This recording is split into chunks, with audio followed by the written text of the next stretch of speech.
Your friend Mike is taking a leisurely stroll in the park. He feels a little hungry and decides to eat an orange.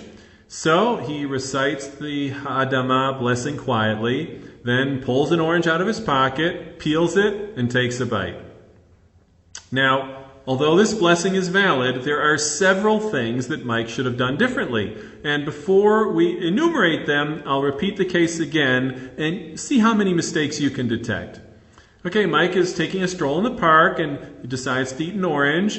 And as he's walking along, he recites the Ha'adamah blessing quietly, then pulls an orange out of his pocket, peels it, and takes a bite. So let's get started. Mistake number 1. Mike said the bracha while he was walking. We learned that it's best to stop and focus before saying a bracha. Preferably you should sit down or at least stand in one place while saying the bracha. Okay, mistake number 2. Mike recited the bracha quietly. And as we learned, a bracha should preferably be recited out loud, or at least loud enough that you are able to hear the words that you're saying. Mistake number 3. When Mike said the bracha, the orange was still in his pocket. And we learned that when saying a bracha, the item should be held in your right hand. Mistake number 4. It was only after saying the bracha that Mike peeled the orange.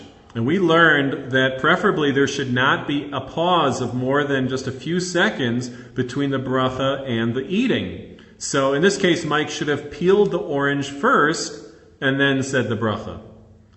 And mistake number 5, Mike said the bracha ha'adamah on his orange. Now, of course, the correct bracha for an orange is borei pri ha'etz. However, post facto, if borei pri ha'adamah was recited on a fruit, it's still valid. There are a few more issues that Mike may or may not have considered. First, were his hands clean before he said the bracha?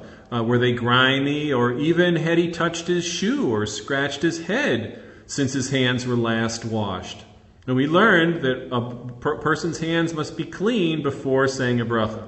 Okay, another issue. Were the people in Mike's proximity properly dressed? He's walking through a public park. If not, then Mike would need to turn his body away before saying the bracha.